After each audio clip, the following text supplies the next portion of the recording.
ലോകത്തിന്റെ മുഴുവൻ നന്മയ്ക്കു വേണ്ടി പ്രാർത്ഥിച്ചിരുന്ന ഒരു രാഷ്ട്രമായിരുന്നു ഭാരതം. ഭാരതത്തിലെ ഏതൊരു മംഗളകർമ്മവും അവസാനിച്ചിരുന്നത് ലോകാ സമസ്ത സുഖിനോ ഭവന്തു എന്ന വേദമന്ത്രം ചൊല്ലിയായിരുന്നു. 1947 വരെ വിദേശികൾ നശിപ്പിച്ച നമ്മുടെ സംസ്കാരം അതിനുശേഷം നമ്മൾ തന്നെ നശിപ്പിച്ചു. എപ്പോഴെല്ലാമാണോ ധർമ്മത്തിന് ഗ്ലാനി സംഭവിക്കുന്നത്, എപ്പോഴെല്ലാമാണോ അധർമ്മം വളരുന്നത്, അപ്പോഴെല്ലാം ധർമ്മത്തെ പുനഃസ്ഥാപിക്കാൻ കാലാകാലങ്ങളിൽ ആവശ്യമുള്ളതെല്ലാം നമ്മുടെ രാജ്യത്ത് നടന്നിട്ടുണ്ട്. അത് നടന്നിരിക്കും.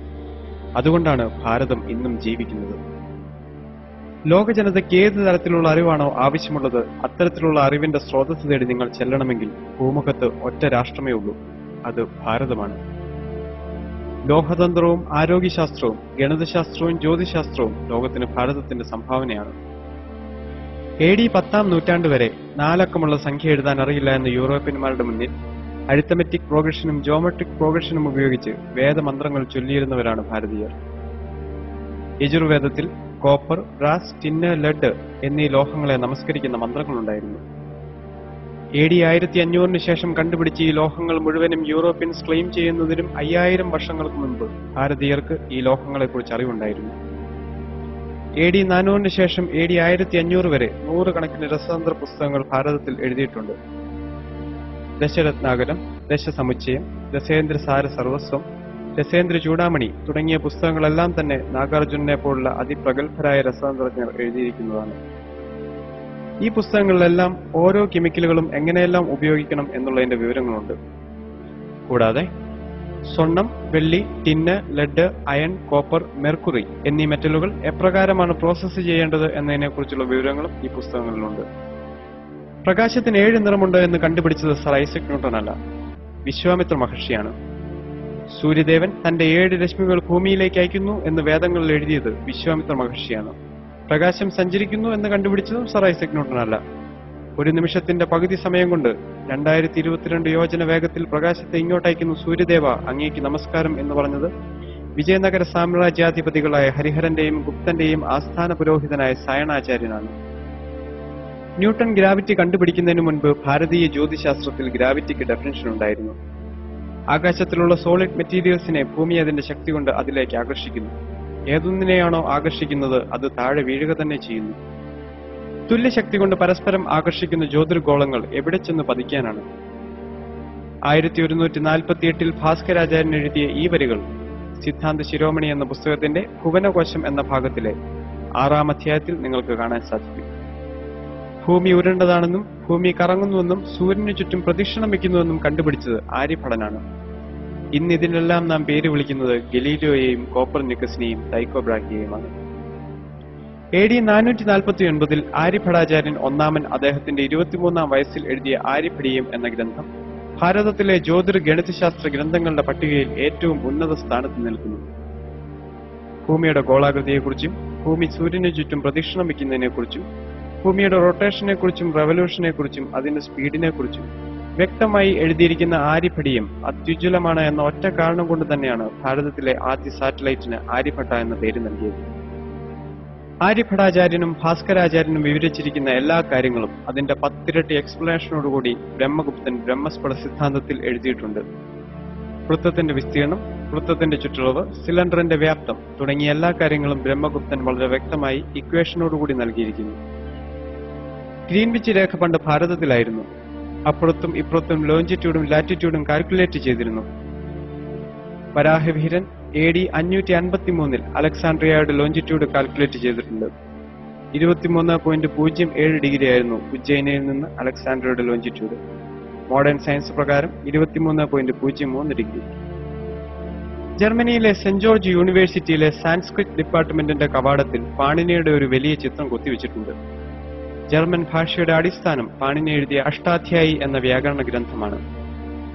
മനുഷ്യനുണ്ടാകാൻ സാധ്യതയുള്ള ഓരോ രോഗങ്ങളുടെയും അവയുടെ ചികിത്സാ സമ്പ്രദായങ്ങളുടെയും ഔഷധങ്ങളുടെയും ഔഷധങ്ങൾ കൊടുക്കാൻ ഉപയോഗിക്കേണ്ട മന്ത്രങ്ങളുടെയും ഒക്കെ വരികൾ ചേർത്ത് 51 ശാഖകളുള്ള അഥർവ വേദം ഈ നാട്ടിലുണ്ടായിരുന്നു.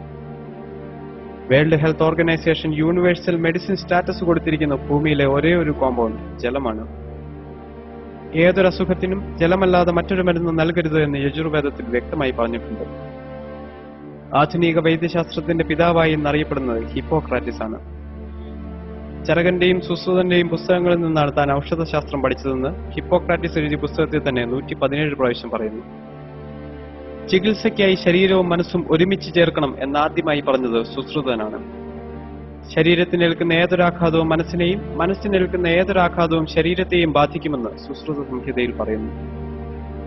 BC 700 എഴുതിയ ഈ സിദ്ധാന്തം 1993 വാഷിംഗ്ടൺ ഹെൽത്ത് ഇൻസ്റ്റിറ്റ്യൂട്ടിലെ ഡോക്ടർ ദീപക് ചോപ്ര പരീക്ഷണ വിധേയമാക്കി. ശരീരവും മനസ്സും പരസ്പരം യോജിച്ചാണ് ഇരിക്കുന്നതെങ്കിൽ മനസ്സിനെ ചികിത്സിച്ചാൽ ശരീരം ഭേദമാകുമോ എന്നായിരുന്നു ദീപക് ചോപ്രയുടെ പരീക്ഷണം. ആ പരീക്ഷണം മുഴുവൻ നടത്തിയത് ആധുനിക വൈദ്യശാസ്ത്രം വളരെ കുറച്ചുനാൾ മാത്രം ആയുസ് പറഞ്ഞിരുന്ന എയ്ഡ്സ് രോഗികളിലും ക്യാൻസർ രോഗികളിലുമായിരുന്നു. ഇന്ത്യൻ നോളജിനെ അടിസ്ഥാനമാക്കി ഡോക്ടർ ദീപക് ചോപ്ര രൂപം കൊടുത്ത ക്വാണ്ടം ഹീലിംഗ് എന്ന ചികിത്സാ സമ്പ്രദായം ഫലം കണ്ടു. മെഡിറ്റേഷനും പ്രാർത്ഥനയും മ്യൂസിക് തെറാപ്പിയും വഴി എയ്ഡ്സ് രോഗികളും ക്യാൻസർ രോഗികളും സുഖം പ്രാപിച്ചു. ക്വാണ്ടം ഹീലിംഗ് 21ാം നൂറ്റാണ്ടിലെ അത്യാധുനിക ചികിത്സാ സമ്പ്രദായമായി വിലയിരുത്തപ്പെടുന്നു. ബ്രെയിൻ ആക്ടിവേറ്റ് ചെയ്യിക്കാൻ മെഡിറ്റേഷനെ പോലെ മറ്റൊന്നുമില്ല എന്ന് ലോകത്തിന് മനസ്സിലായി തുടങ്ങിയിരിക്കുന്നു. അമേരിക്കയിലെ എല്ലാ യൂണിവേഴ്സിറ്റികളുടെയും സിലബസ് അനുസരിച്ച് പ്രസിദ്ധീകരിക്കുന്ന മെഡിക്കൽ ടെക്സ്റ്റ് ബുക്കിന്റെ അവസാനത്തെ ചാപ്റ്റർ മെഡിറ്റേഷൻ ആയിരിക്കണം എന്ന അമേരിക്കയിൽ നിയമമുണ്ട്. സൂര്യ നമസ്കാരം ഇംഗ്ലണ്ടിലും മറ്റ് വികസിത രാഷ്ട്രങ്ങളിലും രാവിലെ ഓടുന്നതിന് പകരം അവരുടെ ജീവിതചര്യയായി മാറിയിരിക്കുന്നു. സൂര്യ നമസ്കാരം ചെയ്യുമ്പോൾ ശരീരത്തിലെ 186ഓളം മൂവബിൾ ജോയിന്റുകൾക്ക് വ്യായാമം ലഭിക്കുന്നു. വാഷിംഗ്ടൺ പോസ്റ്റ് മാഗസിന്റെയും ന്യൂയോർക്ക് ടൈംസ് മാഗസിന്റെയും റിപ്പോർട്ട് അനുസരിച്ച് 40 വയസ്സ് കഴിഞ്ഞ അമേരിക്കക്കാരിൽ 64% വ്യക്തികളും യോഗ ചെയ്യുന്നവരാണ്. പരിണാമ സിദ്ധാന്തത്തിന്റെ ഉപജ്ഞാതാവ് ഡാർവിൻ അല്ല, പതഞ്ജലി മഹർഷിയാണ്. ജീവജാലങ്ങളുടെ പരിണാമം പ്രകൃതി നിയമമാണ് എന്ന് പതഞ്ജലിയുടെ യോഗശാസ്ത്രത്തിൽ പറഞ്ഞിട്ടുണ്ട്. യോഗശാസ്ത്രത്തിലെ വരികൾ അനുസരിച്ച് ആദ്യ ജീവസൃഷ്ടി ആരംഭിച്ചത് മത്സ്യരൂപത്തിലാണ്. അതിനുശേഷം കൂർമാവതാരമായി. കൂർമ്മത്തിൽ നിന്നുള്ള പരിണാമം വരാഹത്തിലേക്ക്, വരാഹത്തിൽ നിന്നും പകുതി മനുഷ്യനും പകുതി ജന്തുവുമായ നരസിംഹത്തിലേക്കുള്ള പരിണാമം. ആധുനിക ശാസ്ത്രമനുസരിച്ച് എസ്കിമോകളാണ് ലോകത്തിൽ ജനിച്ച ആദ്യത്തെ മാനവരാശി. പൊക്കം കുറഞ്ഞ 4 അടി മാത്രം പൊക്കമുള്ള എസ്കിമോകളെ താരതമ്യം ചെയ്യാൻ പാകത്തിനുള്ള വാമനനിലേക്കാണ് അടുത്ത പരിണാമം. കല്ലുകളെ ആയുധമാക്കി വേട്ടയാടാൻ ആരംഭിച്ച മനുഷ്യനെ പ്രതിനിധീകരിക്കാൻ പരശുരാമാവതാരം. പരശുരാമനിൽ നിന്നും വിവേചനവും ബുദ്ധിയും ശക്തിയും ഒരുമിച്ച് ചേർത്ത് ഒരു രാജ്യം നിർമ്മിക്കുന്ന ശ്രീരാമാവതാരം. അവിടെ നിന്ന് ശരിയും തെറ്റും ശാസ്ത്ര സത്യങ്ങളും ആത്മീയ സത്യങ്ങളും വിവേചിച്ചറിയുന്ന മാനേജ്മെന്റ് വിദഗ്ധനായ ശ്രീകൃഷ്ണാവതാരം. ധർമാധിഷ്ഠിതമായ മാനേജ്മെന്റ് ലോകത്തിന് സംഭാവന ചെയ്ത ശ്രീകൃഷ്ണാവതാരം നടന്നത് BC 3100കളിലായിരിക്കണം. ലെ ഷാറ്റ്ലിയർ പ്രിൻസിപ്പളിന്റെ അടിസ്ഥാനം ഭഗവത്ഗീതയാണ്. Whenever the system is in equilibrium is disturbed, the system will adjust itself in such a way that the effect of the change is nullified. ഇതേ കാര്യം ഭഗവത്ഗീതയിൽ പറഞ്ഞിരിക്കുന്നത് ശ്രദ്ധിക്കുക. യഥാ യഥാ ഹി ധർമ്മസ്യ ഗ്ലാനിർഭവതി ഭാരത അഭ്യുത്ഥാനമധർമ്മസ്യ തത്തത്മാനം സജാമ്യഹം പരിത്രാണായ സാധൂനാം വിനാശായ ച ദുഷ്കൃതം ധർമ്മ സംസ്ഥാപനാർത്ഥായ സംഭവാമി യുഗേ യുഗേ. സന്തുലിതാവസ്ഥയിലിരിക്കുന്ന ഒരു സമൂഹത്തിൽ അധർമ്മം വർദ്ധിക്കുമ്പോൾ the system will adjust itself. ധർമ്മത്തെ പുനഃസ്ഥാപിക്കാനായി വേണ്ടതെല്ലാം പ്രകൃതി തനിയെ ചെയ്യുന്നു. ഞായറാഴ്ച അവധി ദിവസമായിരിക്കണം എന്ന് തീരുമാനിച്ചത് ബ്രിട്ടീഷുകാരല്ല, ചാണക്യനാണ്. ചാണക്യന്റെ അർത്ഥശാസ്ത്രത്തിൽ നിർബന്ധമായും 8 മണിക്കൂറിൽ കൂടുതൽ ജോലി ചെയ്യിപ്പിക്കരുതെന്നും 45 മിനിറ്റ് ഉച്ചയ്ക്ക് റെസ്റ്റ് കൊടുക്കണമെന്നും വർഷത്തിൽ 1 മാസം മെഡിക്കൽ ലീവ് കൊടുക്കണമെന്നും 10 ദിവസം കാഷ്വൽ ലീവ് കൊടുക്കണമെന്നും അതുപോലെ തന്നെ ഖനികളിലും പട്ടാളത്തിലും ജോലി ചെയ്യുന്നവർക്ക് ആഴ്ചയിൽ 2 ദിവസം ലീവ് കൊടുക്കണമെന്നും വ്യക്തമായി പറഞ്ഞിട്ടുണ്ട്.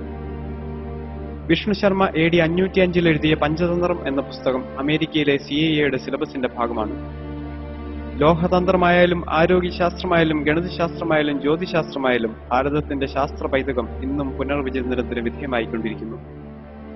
ഓക്സ്ഫോർഡ് യൂണിവേഴ്സിറ്റിയിലെ വളരെ പ്രശസ്തമായ ലൈബ്രറിയാണ് ഓഡ്ലിയൻ ലൈബ്രറി.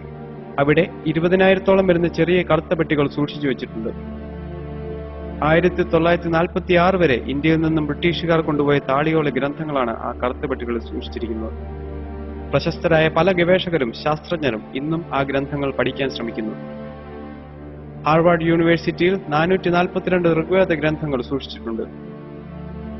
ലോകം ഭാരതത്തിന്റെ മുന്നിൽ 2 കൈയും നീട്ടി അറിവുകൾക്ക് വേണ്ടി യാചിക്കുന്ന ഒരു ദിവസമുണ്ടാകുമെന്ന് അർത്ഥശങ്കയ്ക്കിടയില്ലാത്ത വിധം പറഞ്ഞവരിൽ ഒരാള് മാക്സ് മുള്ളറായിരുന്നു. 11 വർഷം സംസ്കൃതം പഠിച്ച് വേദങ്ങളെ ട്രാൻസ്ലേറ്റ് ചെയ്ത് 47 പുസ്തകങ്ങൾ അടങ്ങിയ ദ ബുക്സ് ഓഫ് ഓറിയന്റൽസ് എഴുതിയ മഹാപണ്ഡിതനായിരുന്നു മാക്സ് മുള്ളർ. നമ്മൾ യൂറോപ്യന്മാർ അന്ധകാരത്തിൽ ജീവിച്ചിരുന്ന കാലത്ത് ഒരു സമൂഹം പ്രകാശത്തിൽ ജീവിച്ചിരുന്നു. ആ അവരുടെ സംഭാവനകൾ നാം മറക്കരുത് എന്ന് പറഞ്ഞത് ആൽബർട്ട് ഐൻസ്റ്റീൻ ആണ്. ഭഗവത്ഗീതയില്ലായിരുന്നെങ്കിൽ E=mc² എന്ന ഇക്വേഷൻ തനിക്ക് കണ്ടുപിടിക്കാൻ സാധിക്കില്ലായിരുന്നു എന്നും ഐൻസ്റ്റൈൻ പറഞ്ഞിട്ടുണ്ട്. മരിക്കുന്നതുവരെ അദ്ദേഹം ഭഗവത്ഗീത തന്റെ കയ്യിൽ സൂക്ഷിച്ചിരുന്നു.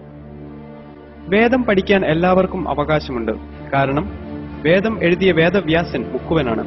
ശ്രീകൃഷ്ണനും ശ്രീരാമനും ബ്രാഹ്മണനായിരുന്നില്ല. വൈതരയൻ ചണ്ടാലനായിരുന്നു. വാൽമീകി കാട്ടാളനായിരുന്നു. ഇവർക്കെല്ലാം വേദം പഠിക്കാമെങ്കിൽ, ഇവർക്കെല്ലാം വേദരചന നടത്താമെങ്കിൽ ബ്രാഹ്മണർ മാത്രമേ വേദം പഠിക്കാവൂ എന്ന നിലപാടിൽ അർത്ഥമില്ല. ജനിക്കുമ്പോൾ എല്ലാവരും ശൂദ്രന്മാരാണെന്നും കർമ്മം കൊണ്ടാണ് ഒരാൾ ബ്രാഹ്മണനായിത്തീരുന്നതെന്നും ഭഗവത്ഗീത പറയുന്നു. ബ്രഹ്മം എന്നാൽ വിദ്യ എന്നാണ്. വിദ്യ നേടുകയും വിദ്യ കൊടുക്കുകയും ചെയ്യുന്നതാണ് യഥാർത്ഥ ബ്രാഹ്മണന്റെ ദൗത്യം. ലോകത്തിൽ 68 ക്രിസ്ത്യൻ രാഷ്ട്രങ്ങളുണ്ട്. 60ഓളം മുസ്ലിം രാഷ്ട്രങ്ങളുമുണ്ട്. 82% ഹിന്ദുക്കളുള്ള ഭാരതം ഹിന്ദു രാഷ്ട്രമാക്കണം എന്നാരും പറഞ്ഞിട്ടില്ല. കാരണം 10,000 വർഷത്തെ പാരമ്പര്യമുള്ള ഭാരതത്തിന്റെ പൈതൃകം ഇവിടുത്തെ ഹിന്ദുക്കളുടേതാണ്, ഇവിടുത്തെ ക്രിസ്ത്യാനികളുടേതാണ്, ഇവിടുത്തെ മുസ്ലിമുകളുടേതാണ്. ഭാരതത്തിൽ ജനിച്ച എല്ലാവരും സനാതന ധർമ്മത്തിന്റെ തുല്യ അവകാശികളാണ്. അമ്മയും മാതൃഭൂമിയും സ്വർഗത്തേക്കാൾ വലുതാണ്. ആ ഭാരതത്തെ കുറ്റം പറയാൻ നിങ്ങൾ കൂട്ടത്തിൽ നിൽക്കരുത്. ഭാരതത്തിന് എന്തെങ്കിലും കുറവുകളുണ്ടെങ്കിൽ അത് പരിഹരിക്കേണ്ടത് ഭാരതമാതാവിന്റെ മക്കളായ നമ്മൾ ഓരോരുത്തരുടെയും കടമയാണ്. രോഗിയായ നിങ്ങളുടെ അമ്മയെ ആരെങ്കിലും കളിയാക്കിയാൽ നിങ്ങൾക്ക് തോന്നുന്ന വേദന നിങ്ങളുടെ മാതൃഭൂമിയെ കളിയാക്കുമ്പോൾ നിങ്ങൾക്ക് തോന്നണം. രോഗിയായ അമ്മയെ കളിയാക്കുന്നത് കണ്ട് ചിരിക്കുന്ന മക്കൾക്ക് മക്കളുടെ സ്ഥാനമുണ്ടാവില്ല. 1000 വർഷത്തെ വിദേശാക്രമണത്തിന് വിധേയമായിട്ടും നമ്മുടെ രാഷ്ട്രം മരിച്ചില്ല. നമ്മുടെ സംസ്കാരം ഇന്നും ജീവിക്കുന്നു. ഒരു ചെറിയ കഥ പറഞ്ഞ് ഞാൻ അവസാനിപ്പിക്കാം. പണ്ടൊരു രക്ഷിതാവിന്റെ കയ്യിൽ ഒരു വേൾഡ് മാപ്പ് ഉണ്ടായിരുന്നു. വേൾഡ് മാപ്പ് എന്താണെന്നറിയാത്ത അദ്ദേഹത്തിന്റെ 6 വയസ്സുള്ള മകൻ കളിക്കുന്നതിനിടയിൽ ആ മാപ്പ് ചെറിയ ചെറിയ കഷ്ണങ്ങളായി കീറിക്കളഞ്ഞു. പിതാവ് എത്ര ശ്രമിച്ചിട്ടും ആ മാപ്പ് നേരെയാക്കാൻ സാധിച്ചില്ല എന്ന് മാത്രമല്ല, വൻകരകളും സമുദ്രങ്ങളും ശരിയായ സ്ഥാനത്ത് വരാതെ വന്നപ്പോൾ അദ്ദേഹത്തിന് ദേഷ്യം വന്നു. അവസാനം ആ പിതാവ് വേൾഡ് മാപ്പിന്റെ കഷ്ണങ്ങളെല്ലാം ചുരുട്ടിക്കൂട്ടി ആ ടേബിളിൽ വെച്ചിട്ട് മകനോട് പറഞ്ഞു, എടാ കുടുത്തം കെട്ടവനെ, നീയല്ലേ ഇത് നശിപ്പിച്ചത്, ഇനി നീ തന്നെ ഇത് നന്നാക്കൂ. അച്ഛൻ 3 മണിക്കൂർ ശ്രമിച്ചിട്ട് നന്നാക്കാൻ പറ്റാത്ത പടം മകൻ 3 മിനിറ്റ് കൊണ്ട് നന്നാക്കി. അച്ഛൻ വന്ന് നോക്കുമ്പോൾ വേൾഡ് മാപ്പ് റെഡി. അദ്ദേഹം മകനോട് ചോദിച്ചു, 1ാം ക്ലാസ്സിൽ പഠിക്കുന്ന നിന്നെ ഭൂമിശാസ്ത്രം പഠിപ്പിക്കുന്നില്ലല്ലോ, പിന്നെ ഈ ഭൂഗോളപടം നീ എങ്ങനെ നന്നാക്കി? വൻകരകളുടെയും സമുദ്രങ്ങളുടെയും യഥാർത്ഥ സ്ഥാനം നിനക്കെങ്ങനെ മനസ്സിലായി? അപ്പോൾ മകൻ മറുപടി പറഞ്ഞു, ഏത് വേൾഡ് മാപ്പിന്റെ കാര്യമാണ് അച്ഛൻ പറയുന്നത്? അവൻ ഭൂഗോളപടമേ കണ്ടിട്ടില്ല. ആ വേൾഡ് മാപ്പിന്റെ പിന്നിൽ ഒരു സിനിമാ നടന്റെ പടമുണ്ടായിരുന്നു. ആ ചെറിയ കുട്ടി കണ്ണ് കണ്ടു, കൈ കണ്ടു, കാല് കണ്ടു. കണ്ണവിടെ നിൽക്കണം, കൈ അവിടെ നിൽക്കണം, കാലവിടെ നിൽക്കണം എന്നവനറിയാം. ഒരു ഭാഗത്ത് വ്യക്തി ശരിയായപ്പോൾ മറുഭാഗത്ത് ലോകം ശരിയായി എന്നാണ്. ആ ഒരു വ്യക്തി നിങ്ങളാവട്ടെ എന്ന് ആശംസിച്ചുകൊണ്ട് ഞാൻ നിർത്തുന്നു. വിനയപൂർവ്വം നിങ്ങളുടെ സ്നേഹിതൻ മെൽവിൻ സുരേഷ്.